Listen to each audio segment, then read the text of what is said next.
Uno de esos momentos en que a uno le gusta estar en la radio, porque sabe que va a ser útil, porque usted, amiga, amigo oyente que nos está escuchando, seguro que va a tener presente las cosas que se digan aquí, las propuestas, el enfrentamiento.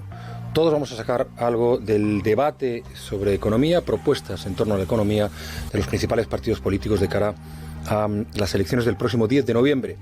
La campaña electoral empieza el viernes, el lunes se producirá el gran debate entre los líderes de los partidos políticos. Este no es un debate menor, el de hoy aquí, en Onda Cero, porque se trata de propuestas en torno a los temas que están en el día a día de cada uno de nosotros, ¿no? Las pensiones, el salario, el empleo.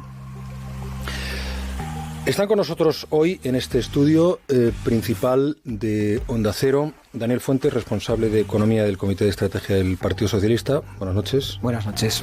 Jaime de Olano, responsable de Asuntos Económicos del PP en la pasada legislatura y vicesecretario de Participación del partido. Señor de Olano, buenas noches. Muy buenas noches a todos. Marcos de Quinto, responsable del área económica de Ciudadanos. Señor de Quinto, buenas noches. Buenas noches. Nacho Álvarez, secretario de Economía de Unidos Podemos. Hola, Nacho. Buenas noches. Y Pablo Sáez, economista y candidato de Vox al Congreso por Valladolid. Bueno, buenas noches, gracias a todos por estar aquí. Les diré un par de cosas para no extenderme ya mucho más. Mi intención es que este debate sea una conversación productiva. Para eso se supone que intercambiamos opiniones. Vamos a tratar de tocar el mayor número de asuntos posible, lo cual va a depender en primer lugar y sobre todo de la habilidad del moderador y luego también de la capacidad de ustedes para sintetizar. No espero que sea un debate ordenado en el sentido de que vayamos hablando por turnos. Es más, sin el calor, sin la temperatura, sin la discusión, no hay intercambio de opiniones, creo yo, que resulte útil, pero seguro que podemos hacerlo en tiempo y forma, o sea, respetando y sin pisarnos. También aquí estará la mano del moderador. Con todo esto, lo que le digo también a todos es que ni hay sorteo de comienzo de turno, ni final de turno, ni minuto de oro, aunque sí trataré de llevar un cierto orden y cálculo de los tiempos en que habla cada cual para evitar desequilibrios. Me acompaña también Ignacio Rodríguez Burgos, aquí a mi vera, como muchas noches en el programa, en esta brújula de la economía, que es el jefe del área de información económica de los informativos de Onda Cero. Hola, Ignacio. Hola, ¿qué tal? Que será quien me apoye porque seguro que un servidor se pierde en algún momento del debate, pero ahí estará él para sacar para ir al quite. Entonces, antes que nada quiero, no sé si un poco a modo de poner los temas sobre la mesa, en todo caso, como la reflexión que hacemos siempre a estas horas en la brújula de la economía, esa mirada cítrica, que yo creo que hoy especialmente nos va a servir para empezar, para arrancar. Así que, Ignacio, tu mirada de esta noche, querido. Pues miran, nadie duda de los ciclos económicos, ningún economista los niega, estamos rodeados de ellos ahora mismo. Los políticos los describen y reconocen en relación a su cercanía o lejanía del poder. Para los gobiernos, la actual es una desaceleración moderada, apenas un bache. Para algunos políticos de la oposición puede convertirse en un agujero negro. Estas elecciones llegan con la desaceleración económica cogiendo velocidad. El gobierno recorta previsiones de crecimiento al 2,1 y repite que crecemos más que la media europea. Pero esa Europa que crece menos que nosotros sufre la mitad de paro. España cuenta con casi 19.900.000 ocupados, la mayor cifra de su historia, pero es incapaz a la vez de bajar de los 3 millones de desempleados. Hemos tardado más de 10 años en reducir la tasa de paro por debajo del 14%. La crisis quedó atrás, pero dejó enormes heridas y una gigantesca deuda pública del 98%. Hacienda y Economía insisten en que vamos a cumplir con nuestros objetivos de déficit, pero la Comisión Europea reclama más esfuerzos. La cuestión está hacia dónde girar la balanza, más impuestos o menos, más gastos o más ajustes, cómo sostener las más de 9.700.000 pensiones que se pagan cada mes. Decisiones que afectan al bolsillo de los ciudadanos y a su nivel de vida y poder adquisitivo.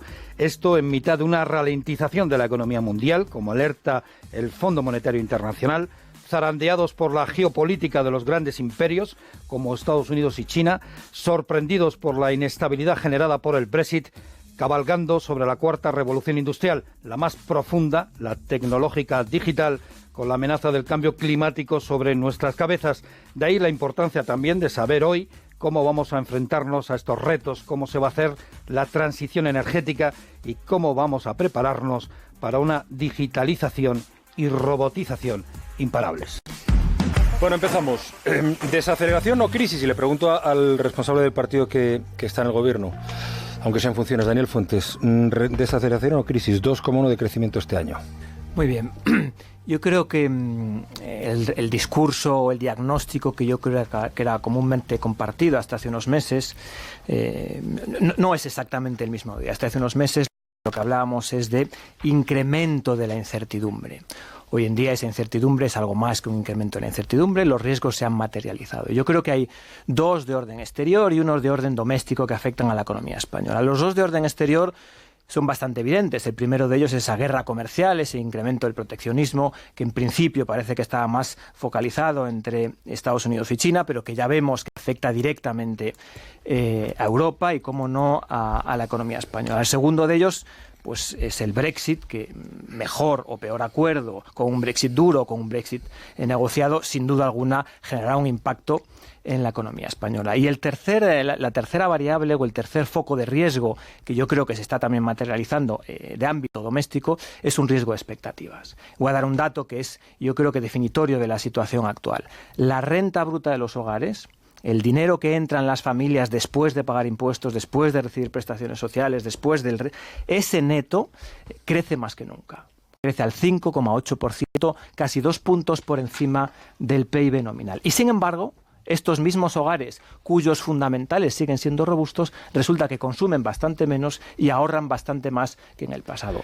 Esto seguramente en alguna parte es una corrección estructural de unas tasas de ahorro que eran anómalamente bajas, pero también estoy seguro que responde en gran medida a una situación de incertidumbre. Y aquí yo creo que conviene normalizar la situación y admitir que es absolutamente comprensible que la familia media esté inquieta, pues que todos tenemos una memoria colectiva, todos sabemos qué supuso la anterior crisis y es una reacción absolutamente racional y yo espero que coyuntural. O sea, desaceleración sí, temor a crisis también. En el futuro es posible que según cómo se materialicen estos riesgos, esto pudiera desembocar en una crisis. A día de hoy no cabe hablar de crisis, puesto que es una economía que crece en torno al 2% del PIB y que genera, en el peor de los indicadores, porque aquí podríamos discutir si son los 460.000 afiliados o si son los 350.000 ocupados de la EPA, pero en cualquier caso que genera empleo de manera más que robusta. La repregunta era para sí un no, casi. Señor Olano, Partido Popular. Bien, pues es desaceleración, crisis. Es evidente que la desaceleración es la antesala de la crisis, ¿no? O si se quiere, pues el inicio de la crisis, sobre todo si no se toman medidas para enfrentarse a esa desaceleración, ¿no? Cuando tienes una economía cuyo crecimiento ha ido siendo cada vez menor, cuando el consumo de energía eléctrica del sector industrial está bajando un 3% anual, cuando las exportaciones se han reducido un 60%, el crecimiento de las exportaciones se ha reducido un 60%, cuando la inversión extranjera cae un 63%, bueno, no se puede uno cruzar de brazos y decir que esto se debe únicamente a los riesgos que lo existen y son reales de un Brexit duro o la guerra comercial entre China y Estados Unidos, ¿no? Lo que hay que hacer es tomar medidas para enfrentarse a esta situación y revitalizar otra vez nuestra economía y nuestro mercado laboral. Cuando los datos de empleo de la última EPA nos dicen que creamos un 60% menos de empleo que en la última EPA del año pasado, la equivalente del año pasado, o que desestacionalizadamente se está creando paro, está aumentando el paro tanto en el segundo como en el tercer trimestre de este año, pues es para estar francamente preocupado. Ahora vamos al empleo. Y todavía más, si me permites un segundo, termino ya, todavía más cuando escuchas a un presidente del gobierno que ya habla de repartir los daños de la crisis, no de revertir la situación para evitar que esa crisis llegue, sino que da la sensación de que ahora mismo y durante el último año ha estado de brazos cruzados este gobierno y en este momento pues ya ha bajado los brazos, ¿no? Y lo único que busca es repartir esos efectos negativos de la crisis entre todos los españoles. Creemos que esto tiene solución y el 10 de noviembre pues tenemos la oportunidad de darle la vuelta. Me está usted resumiendo todos los temas que quería tocar. Como introducción no está mal, no, está bien. Marcos de Quinto, desaceleración, y ya tengo la impresión de que me van a decir todos que sí, pero me gustaría, iremos entrando también en ver soluciones y profundidad de la aceleración, si es crisis o no, porque yo creo que tenemos cierto trauma los españoles con la negación inicial de la crisis de hace algunos años. Bueno, yo creo que nadie niega en estos momentos que estamos frente a una fuerte desaceleración, y la cual, por cierto, no es culpa de Sánchez, y más que nada porque yo creo que el gobierno de Sánchez en materia económica no ha hecho prácticamente nada. Sigue viviendo con los presupuestos prorrogados de Cristóbal Montoro y bueno, lo único que ha hecho en materia económica han sido estos viernes electorales que han producido pues un poco más de gasto. Y digo que no ha hecho nada el gobierno socialista, por suerte para los españoles, dado que el riesgo es que el gobierno, como estamos viendo ahora el representante del PSOE, trata de sacar pecho y de minimizar esta crisis, que eso es un riesgo, y también lo que es un riesgo es que el gobierno no dio un giro radical en su política económica, que es una política económica que creo que se le escribió Podemos, o le escribieron conjuntamente con Podemos, en esos 370 puntos que preocupantemente aumentaban el gasto público. Y yo quiero recordar que las diferencias entre el PSOE y Podemos no eran programáticas, sino eran más bien mobiliarias. Más bien se referían a sillones. Y entonces, aunque España en estos momentos yo creo que tiene el mismo viento de cara que tienen el resto de países de la eurozona, nosotros tenemos unas anomalías, unas vulnerabilidades que nos diferencian de ellos. Tenemos una tasa de paro del 14%, tremenda, tenemos una deuda pública cercana al 100%, tenemos una inaceptable economía sumergida del 25%, tenemos un sistema de pensiones tal como está diseñado insostenible y un retraso en la digitalización. Todos estos son problemas que llevamos arrastrando durante demasiados años y que requerían reformas, y que tanto yo creo gobiernos del PP como gobiernos de los socialistas, incluso gozando de mayorías absolutas, pues a esto no le han metido mano. Por lo cual yo creo que el reto que tiene en estos momentos económico España son dos cosas: cómo atajar la desaceleración y cómo de una vez por todas meterle mano a estos problemas. Ahora, ¿cómo se ataja la desaceleración? Aquí hay una posición que generalmente es la posición socialista. No se me extienda mucho, señor de Quinto. Termino ya.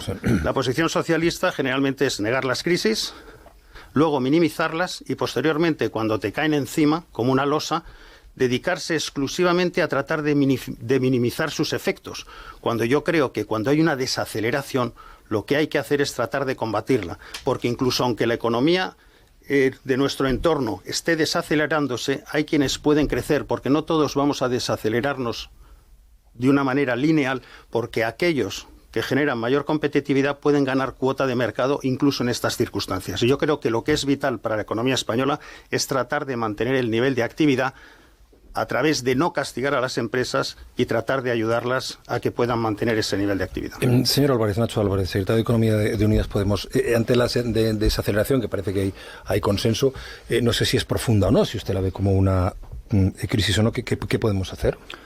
Fíjate, escuchando el debate me parece que pasa muchas veces entre los economistas que hay ciertos consensos en los diagnósticos, pero luego, sin embargo, nadie termina de apuntar, bueno, ¿y qué hacemos, no? ¿Qué podemos hacer?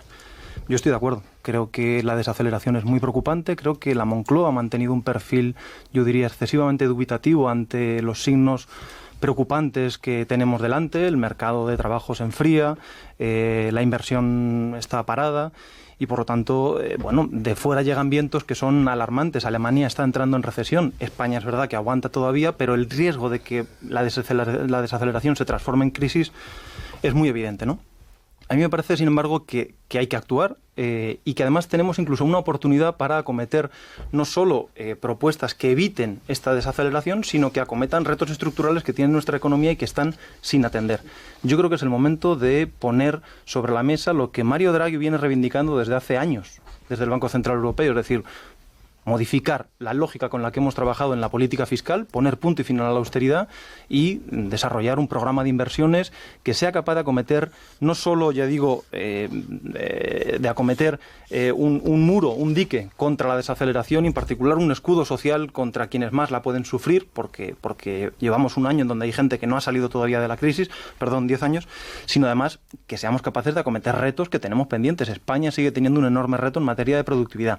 España sigue siendo un país que depende enormemente de los combustibles fósiles importados y por lo tanto es hora de que seamos capaces de invertir en rehabilitación inmobiliaria, en mejora de la eficiencia energética, seamos capaces de poner inversión pública, no gasto, inversión en futuro, para desarrollar un verdadero sistema de dependencia que cuide de nuestros mayores, para universalizar la educación de 0 a 3 años. Creo que tenemos aquí enormes retos que pueden ayudar a frenar la desaceleración en el corto plazo, pero también a sentar las bases para que poco a poco el país sea capaz de superar problemas estructurales que tiene. Un dato simplemente para terminar con esta primera intervención. Nosotros hoy seguimos teniendo una inversión pública 20.000 millones de euros inferior a la que teníamos hace una década. Seguimos teniendo una inversión pública en este país que está en niveles de hace 20 años. En un momento en donde es Draghi quien nos está diciendo precisamente que tenemos que colaborar desde los gobiernos en programas de inversión que sean capaces de hacer el trabajo que la política monetaria ya no puede hacer. Y sin embargo, seguimos anclados en la austeridad fiscal.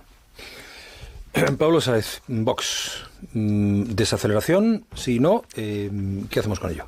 Creo que es indudable, como yo creo que han comentado todos los miembros de esta mesa, la aceleración es clara. Es decir, los datos y los indicadores así lo manifiestan. Lo que tenemos que saber o que enfrentarnos es cuáles son los riesgos, o conocer cuáles son realmente los riesgos que conlleva esta desaceleración.